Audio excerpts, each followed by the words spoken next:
Hi, it's Rob from Old Style Classics Baseball Cards, and today it's technically Saturday, December 16th, 2023. It's like 2:37 a.m. I got home and have one eBay, so we'll get to opening that eBay. But the reason I didn't do a video earlier was because there we went to Stevie Nicks tonight, Chase Center in San Francisco, and excellent show. And there's a picture of her on the big screen that they have going up the escalators in the Chase Center in San Francisco, wearing her Stevie Nicks shirts. And then we picked up basically the same image on the shirt, a couple Raglins, one for her, one for me, some bootlegger out in the outside the stadium, and also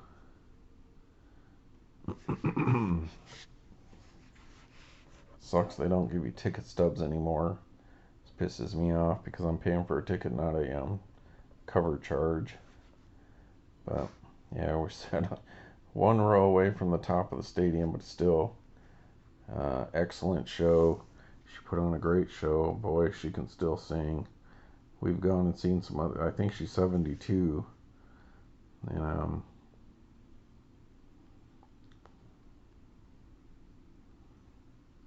we've seen other people, you know, singing in their 70s. There's a Christmas tree outside the Chase Center, pretty nice, huge. Um,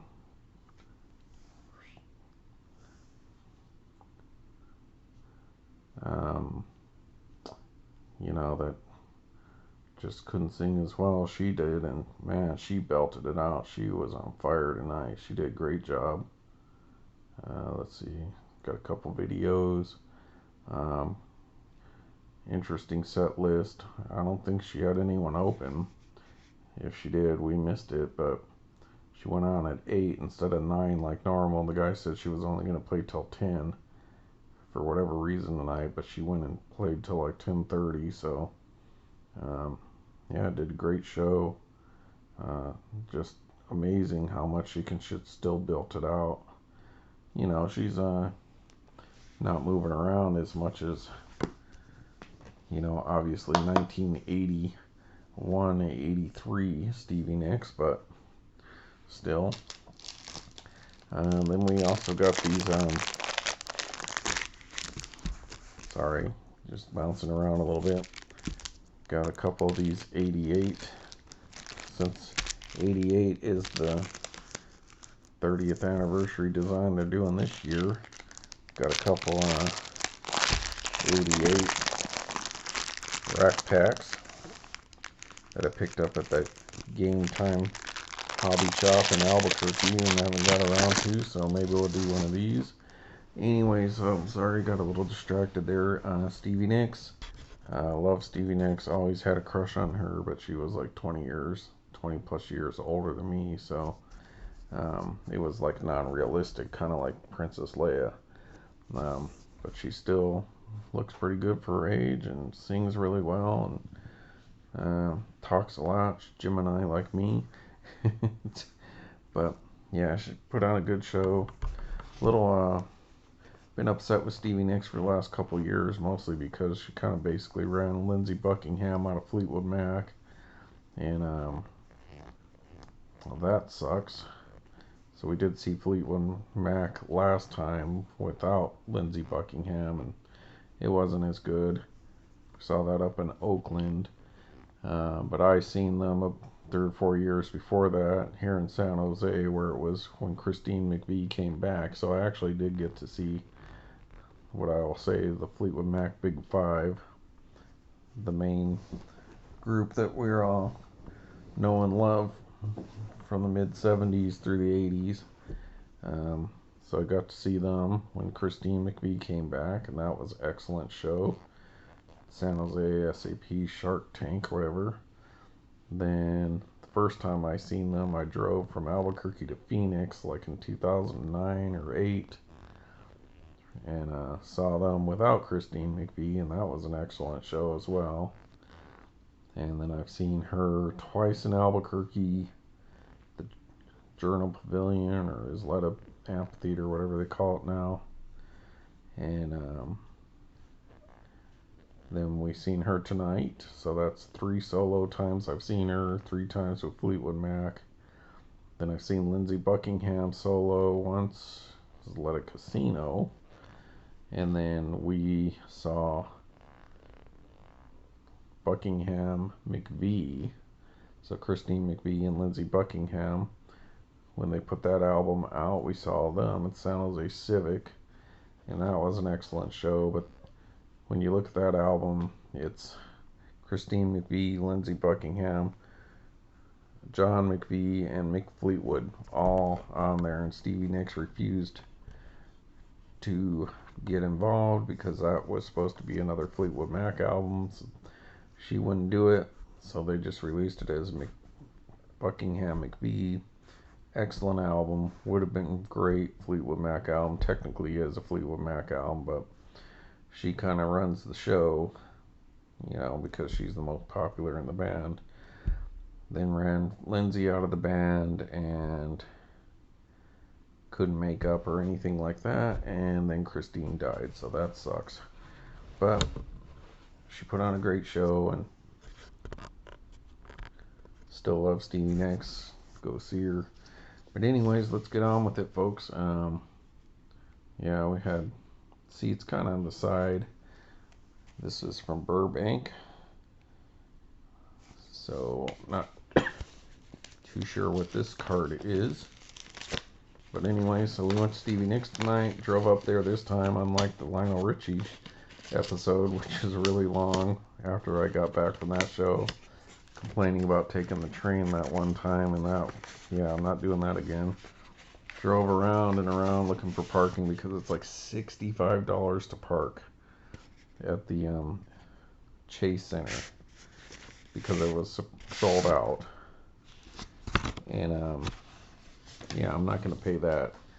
It's one thing I hate is paying for parking. And then this lot's like half a mile away or $50. I'm not going to pay that. I just drove around, and some guy was getting put in an ambulance.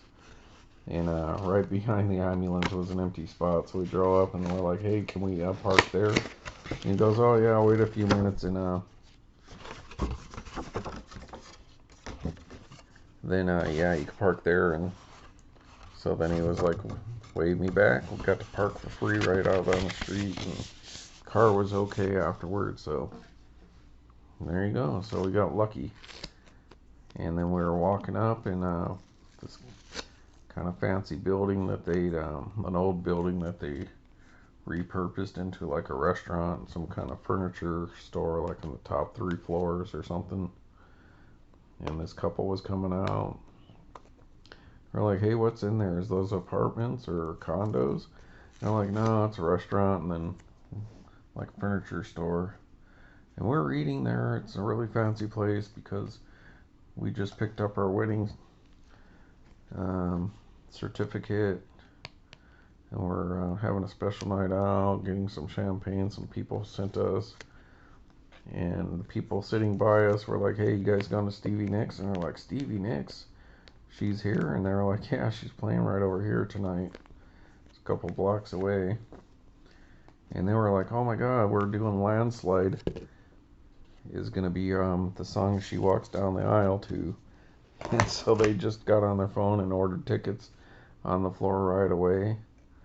And because they wanted to go see that. And I was like, oh, yeah, I looked at the set list already. She is doing Landslide, but it's the last song. And so that was neat to see those people. And good luck to them. Can't remember their names, but that was a neat little story. And anyways, we got back. The car was fine. Got out of San Francisco, although it took a wrong turn. Went the wrong way on 101 and then had to go off, turn around and go back. But bang, zip, zoom, got back. Although something's going on with the car. We took the car instead of the Jeep because if anything's going to get broken into or stolen, we'd rather be the older car. But having trouble starting today. I don't know if those terminals are dirty or loose, or I'm going to need a new battery. So dag nabbit, did I say having car problems? And I jinxed myself because I said, watch, the car's going to break down before we, you know, go up there. We go down to the car and it wouldn't start.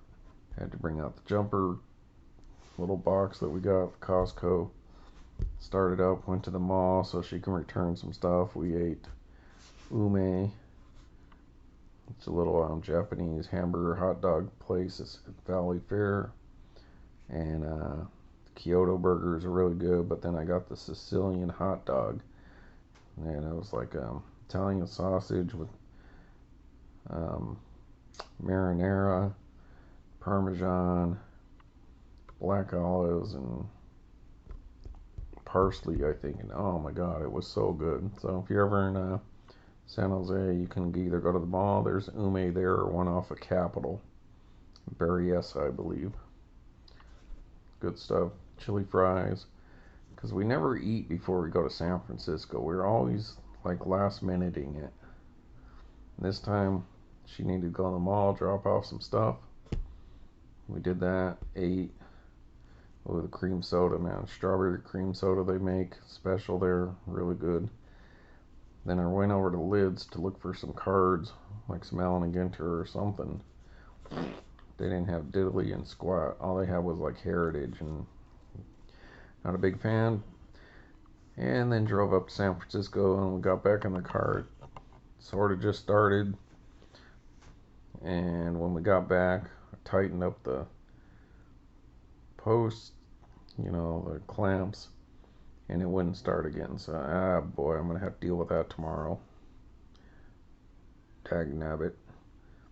Maybe I can get the Governata to help me. Alright, so this is what I got from eBay today. 2023 Andre Dawson. Let's see. I've seen you get like 3 or 4 of those. Bought this one because you see what's special about this A&G back. What's missing? This is an Andre Dawson Allen Ginter no number back, so limited to 50 copies of this card. And that's one of the 2023 things I did not have. So there you go. 2023 Andre Dawson mini. And that is not the short print, obviously, because the super short print only comes in rip cards and they don't have A&G backs or no numbers in those. So there you go. That's another one I need for my 2023 collection. So that's sweet. And we only, I think I opened literally this time, people. I mean, you could see all the Allen and Ginters that I've done. I went overboard this year. I think I opened like 7 hobby boxes and probably like 20 blasters. And we only, out of all that stuff, only got one no number mini from that whole, all those boxes, retail and hobby. And so somebody had popped this up the other day and I was like, yep. Actually, there was 2 of them. Made an offer on the first guys. He wanted like $14 or something, and I was like, nah. So I offered him some other amount. And then I saw this one was cheaper than what I'd offered that other guy, so I made him an offer for like $1 less than he was asking, which would basically cover the shipping. He accepted immediately, and the other guy rejected my thing, and I was like more than willing to have 2 of them if I'd won. But then I was like, well, he's not gonna even take less. I mean, even with the offer, was more than what this one cost me, so I was like, nah, I'm not gonna do that. I'm not paying $5-6 more than I paid for this one, so one's good enough for now then. And then I was gonna send a message like, hey dude, I just picked this one up for I think all in like $8. And but I was like, I'll just let it go. But beautiful card. Not saying I'm going for the rainbow this year, but I'm doing pretty good, so we'll see. So I don't know if I need that for my collection, but I want it. So there it is. All right. So Andre Dawson. All right. Should we open one of these rack packs? Yeah, why not? Let's see. Mike Scott. We'll save the Tony Gwynn one for tomorrow. We know we got a Hall of Famer in that one. And they got Mattingly on the back, Concepcion and McGregor, Jose Canseco, Doug Grayback. So it's the only Hall of Famer we're sure of. So we'll hold off on that one. Alright, let's get to it. Probably not going to spend too much time on any individual, on showing you all these cards, but we'll show you the backs on some of them. And this kind of was just like a bonus. I really think I pretty much got these for free when I bought that Mantle, that Mickey Mantle post cereal card. But, you know, they're not in great shape. They got some little dingies on the corners here, but that's okay. This is more just for the fun of it. See who we get. Alright, so 1988 Topps flagship. And there you go, starting to get towards that white borders like you get nowadays, and they pretty much stuck with this for the most part since then, with a few little differences. I mean, they you know, like a 90, they went very 90s-ish, and they've had a few flagship sets that they've kind of went with a total kind of completely different kind of design than just kind of plain white with just different styles here. And that's one of the reasons I don't care for flagship. It's just kind of bland. But I do like the 80s. I like it when it was still cardboard and not all score and upper deck like. Alright, Bill Madlock. He was a good player. He had a long career. So let's see.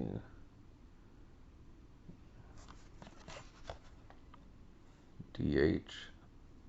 Well, career 305 batting average up to that point in time. 2,000 hits. And not a home run hitter, but still, yeah, he had a pretty good career. Junior Noboa. Never heard of him before. I don't even remember this guy. John Candelaria. Alright, Hall of Famer. Greg Maddux. That's a second year card. So second year Greg Maddux on the Cubbies. A little off-centered though. Alright, two great pitchers in a row. Look at that. Roger Clemons. That one's a lot better centered. It doesn't look really dinged there, so that's pretty good. Let's see, how long had he been pitching by then? Look at that, he already had 24 win season, 20 win season. What is that, 60?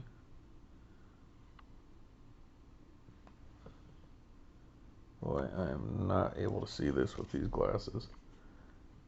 Yeah, 60 wins by that point in time, so that's a pretty good card for a non-Hall of Famer. Later in his career, cheater, so I don't dislike him as much as some of the guys that cheated the whole time. It just made no sense other than he wanted to extend his career to have done what he did. Or maybe getting a championship, I don't know, but Clemens is one of those ones, if he did make it in, then I would be like, okay. Because he really was just great. And he really just didn't need to do what he did.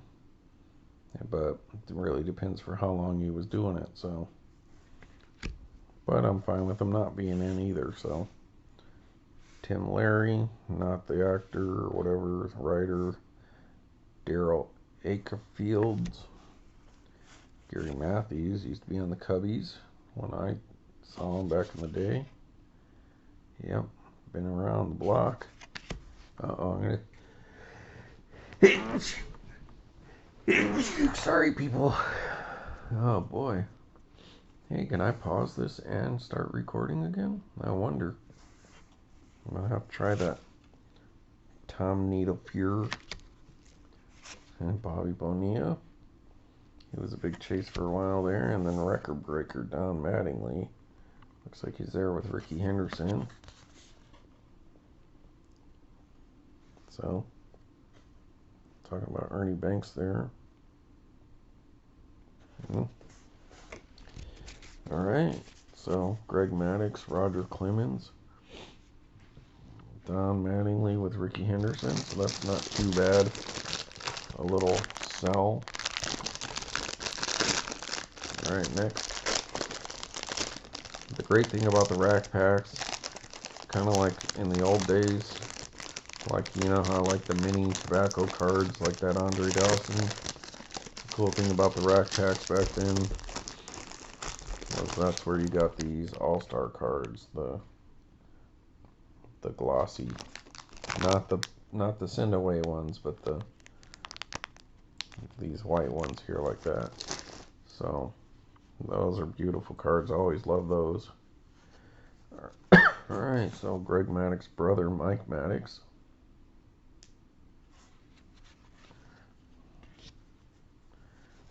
David Cohn, I believe we got his autograph on one of the signature series.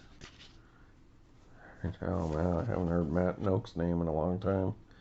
He was a decent chase for a while. Guessing old Jeff Musselman didn't really earn the cup to keep. Mark Davis, excuse me. Stan Clark with an E. Sean Hillikis. Yep, there you go. As you can see there. Turn that one over for a reason.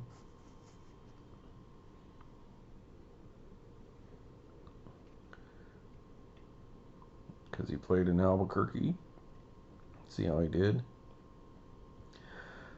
Albuquerque Dukes used to be the farm team for the Dodgers for a long, long time. I even think Tommy Lasorda coached there. So let's see. 13 wins in Albuquerque, not bad. That 1 year. Luis Salazar. George Bell. He had 47 home runs in 87. Came in behind Mark McGwire and Andre Dawson with their 49 home runs, but Dawson should have had more if he hadn't gotten hit in the face by Eric Shaw. Would have been in the 50s. But then he came over to the Cubs for a little while, so he had Dawson and George Bell on the same team for a while, but then he fell off and was never able to reach Hall of Fame numbers. Look at that. Remember, so I talked about this before. Maybe that's one of those videos that I lost. But there's a stat that they don't keep anymore for whatever reason. I don't know why. But that was the thing back in the day. And so there's my proof. Game-winning RBIs. And I was talking about Miguel Montero getting the game-winning RBI for the Cubs to win the World Series, but really doesn't get any credit or talked about. And for whatever reason, I don't know why they stopped doing that. But see, there you go. It was a thing. So there's your American League ones. George Bell had 16, but look at Danny Tartabull at 21 game-winning RBIs. Wow, nice. All right, now we got a Hall of Famer, so this is good. Looks pretty good shape, and it's when he was on the Yankees, so There you go, Dave Winfield. I think him and old Steinbrenner didn't get along. Let's see, where was Dave at this point in his career?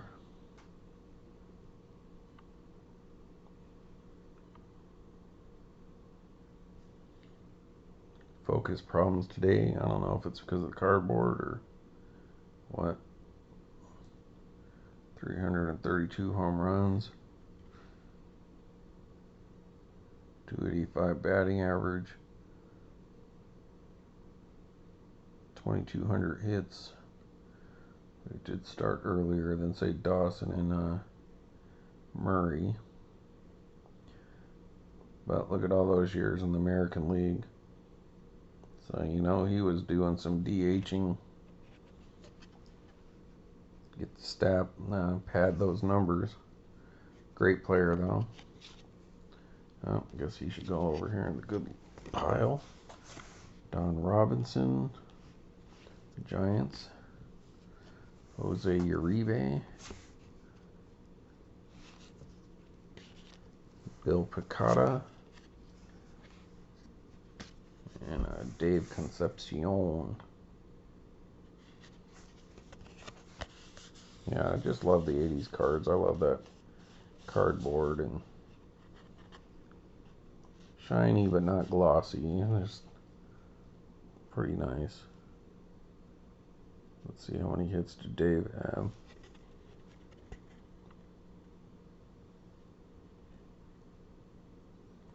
.287, I think. 101 RB home runs. Not a home run hitter. What is that? 68. So he was a good player. 56 game-winning RBIs for his career. So, all right.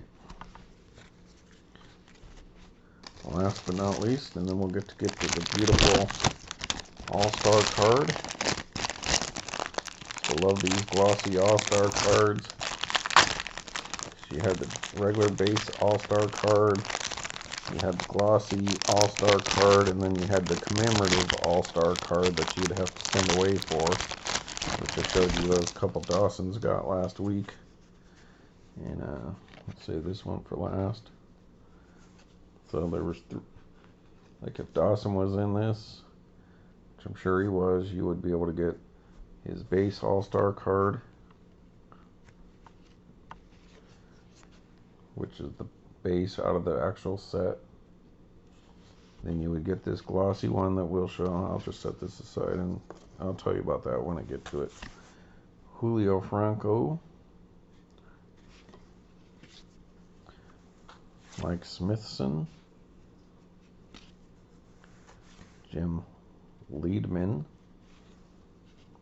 Now, this is a basic set, 88. It's nice. It's not offensive or anything. It's not like knock your socks off great, and it's not as beautiful as, say, the 87 set or 86.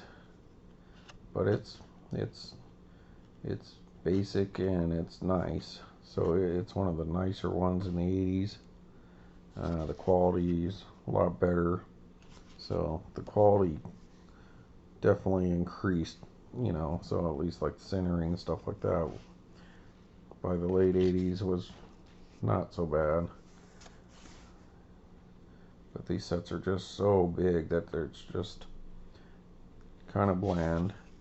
But see, these look cool because the original, but the glossy ones that they're doing this year on 2023s with the shiny back, it just looks weird to me. I don't care for it. Although the All-Star ones that they're doing in this 2023 kind of look cool. Back's still a little like, but they look better than these base ones. Alright, Scott Bradley. Pete O'Brien. Here's a solid player, Kevin Bass.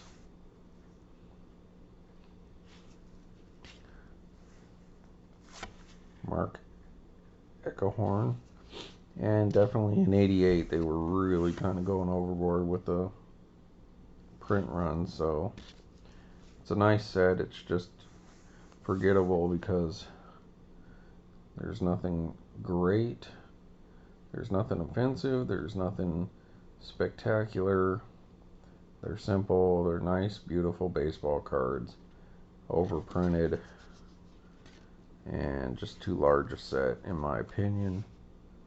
Terry Pendleton, and yeah, it's kind of one of the forgotten,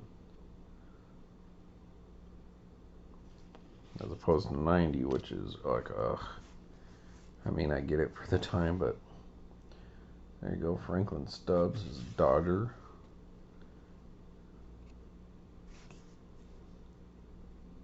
Alright, and Scott McGregor. Alright, for Orioles. So you've been playing a while there. Alright, so here's your base out of the regular set. All-star cards you can get. And then these Rack Pack exclusives. So I guess these are retail exclusives. This one looks like it might have some damage to it. That's okay. Eric Davis was a great player.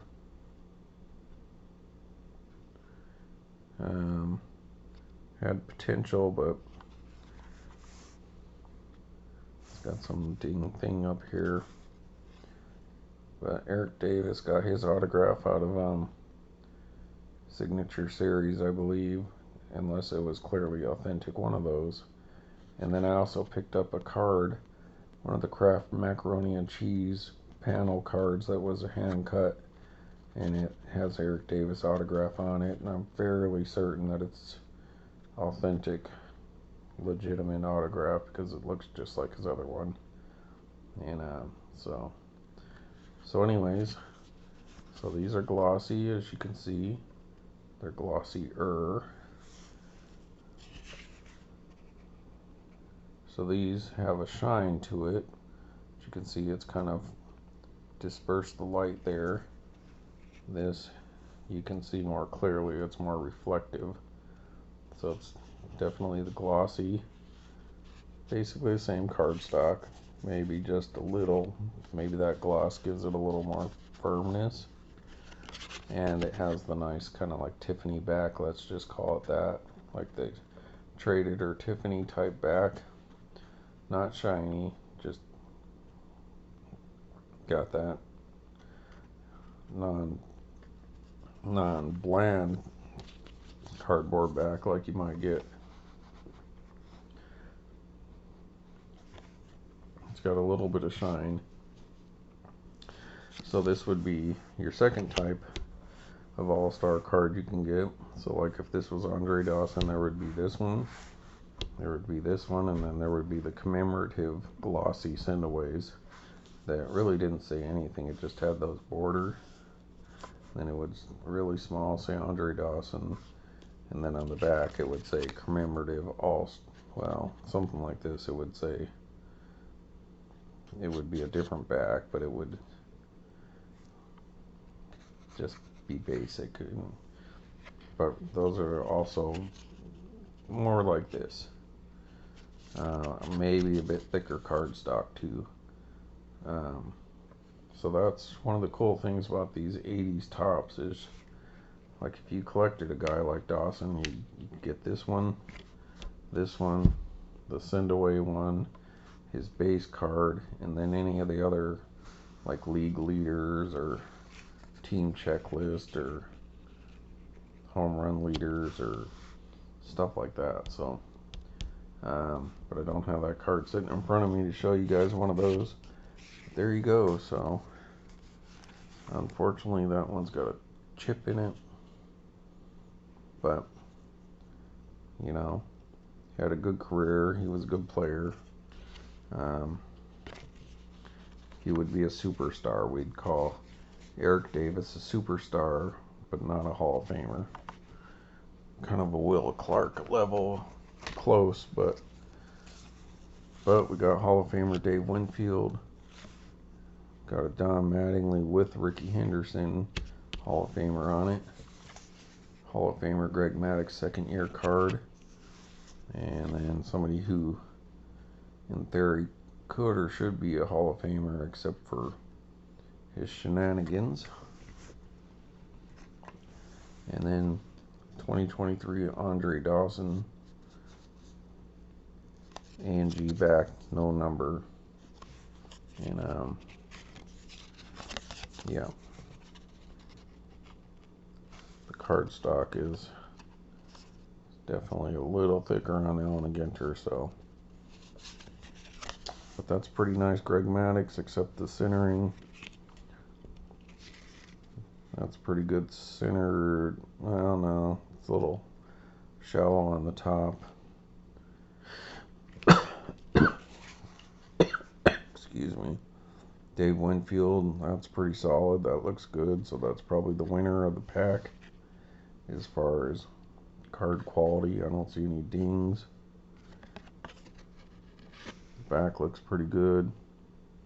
Maybe a little, maybe just a tad bit off on the right to the left, but still.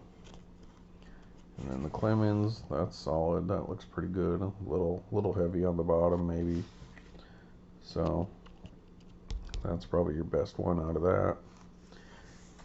But that's the best card of the whole lot, in my opinion. That's my PC, and I love Allen and Ginter. I love tobacco minis. And there you go. And so, good day. Got to see Stevie next up in San Francisco. We ate this time before we went, so we weren't starving or feeling like crap. But dude, like one of the big cans of beer, which I was like, nah, because none of them I wanted. But a Modelo, like a tap Modelo, 16 ounce, let's say, 16 or 20 ounce, I don't know, $20, $21 and something cents after taxes. The can of beer would have been $20, and then the smaller can of cider, which she likes, would have been $20, but she said no. And we got her a water, just a regular Dasani, like a 20-ounce water, $8 at the Chase Center, $65 for parking at the Chase Center, $50 to park in one of the lots around the Chase Center, and of course we got one for free just on the street. Got lucky. That's insane. It's like, oh my God, what is the world coming to? It's $65 to park. That's ridiculous. I don't know. And they won't even give you a ticket stub. It's all this stupid electronic stuff. I'm a ticket stub collector too, so that pisses me off. My opinion is I'm paying for a ticket, not a cover charge. So you guys should give me a ticket. Well. Alright, that's my little rant. So, there you go, people. Thanks for watching Old Style Classics baseball cards. I guess these are old now. Who knew 88 was old? Who knew Stevie Nicks was 72? She used to be 30. I used to be 10. But, still love the Hawk. Alright folks, thanks for watching Old Style Classics baseball cards, and that'll probably do it for tonight. Maybe I'll get another eBay, because I got some good stuff coming for you boys, and I'm sure them guys are going to come around again. We'll see if Schwarzenegger met up with them or not. Alright folks, bye.